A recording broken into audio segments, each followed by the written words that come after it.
Bismillah, Assalamualaikum warahmatullahi wabarakatuh. Bagaimana kabar kalian hari ini? Semoga sehat semua dan tetap semangat ya. Sebelum memulai pembelajaran kali ini, alangkah baiknya kita berdoa terlebih dahulu. Bismillahirrahmanirrahim. Raditu billahi robba wa bil islami dina wa bi muhammadin nabiyya wa rasula rabbi zidni ilma warzuqni fahma. Amin. Pada pertemuan kali ini kita akan membahas mengenai tata cara sholat sunnah rawatib. Kalian bisa membuka buku fikih di halaman 7. Yang pertama, sholat sunnah yang jumlahnya 4 rakaat dikerjakan dengan 2 rakaat salam. Hal itu sesuai dengan sabda Rasulullah SAW yang artinya, sholat sunnah di waktu malam dan siang dikerjakan 2 rakaat salam, 2 rakaat salam. Contohnya, apabila kalian melakukan sholat sunnah qobliyah duhur, ada 4 rakaat. Cara melakukannya yaitu, kalian melaksanakan sholat 2 rakaat kemudian salam, lalu 2 rakaat kemudian salam. Poin yang kedua, sholat sunnah rawatib pada sholat Jumat dikerjakan setelah sholat Jumat. Di sini tidak ada sholat sunnah rawatib yang dikerjakan sebelum sholat Jumat. Nabi dulu tidak pernah melakukannya. Beliau dulu keluar dari rumah, lalu langsung naik ke mimbar, dan Bilal pun mengumandangkan azan. Jika adzan telah selesai berkumandang, Nabi pun berkhutbah dan tidak ada selang waktu untuk sholat sunnah kala itu. Inilah yang disaksikan di masa beliau.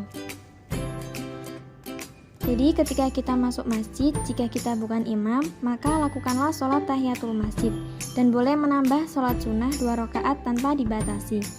Sholat sunnah tersebut boleh dilakukan sampai imam naik mimbar. Dan sholat sunnah yang dimaksud bukanlah sholat sunnah qobliyah Jumat, namun sholat sunnah mutlak. Poin yang ketiga, sebaiknya sholat sunnah rawatib dilakukan di rumah. Rasulullah SAW bersabda yang artinya, lakukanlah di rumah-rumah kalian dari sholat-sholat, dan jangan jadikan rumah kalian seperti kuburan. Di sini, anjuran lebih baik sholat rawatib di rumah bukan berarti melakukannya di masjid itu menjadi makruh.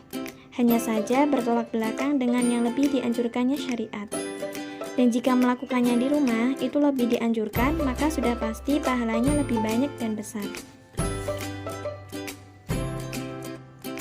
Keutamaan sholat sunnah rawatib disebabkan sholat di rumah lebih tersembunyi, sehingga menjauhkan seseorang dari sikap riya atau pamer dan lebih menunjukkan keikhlasan dalam mengerjakan ibadah yang tidak diwajibkan.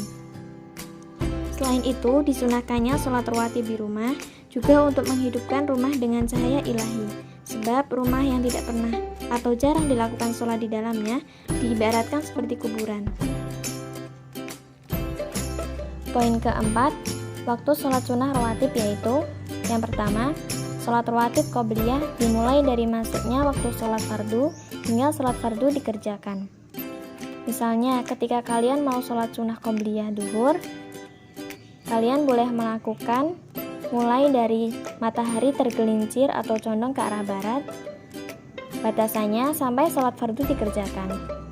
Yang kedua, sholat rawatib ba'diyah dimulai dari selesainya sholat fardu hingga berakhirnya waktu sholat fardu tersebut. Misalnya, ketika kalian mau sholat sunnah ba'diyah duhur, boleh dilakukan setelah selesai sholat fardu sampai berakhirnya waktu sholat fardu tersebut, berarti berakhir ketika waktu asar. Poin yang kelima, memutus atau menghentikan sholat sunnah ketika sholat fardu dimulai atau ditegakkan. Poin yang keenam, tidak melaksanakan sholat rawatib ketika ada khutbah atau kultum. Berarti ketika khotib sudah di atas mimbar, berkhutbah atau berkultum, kalian tidak boleh melaksanakan sholat sunnah rawatib. Poin yang ketujuh, dzikir terlebih dahulu baru sholat rawatib. Yang terakhir, sholat rawatib dilaksanakan secara sendirian atau munfarid. Jadi sholat sunnah rawatib tidak boleh dilaksanakan secara berjamaah.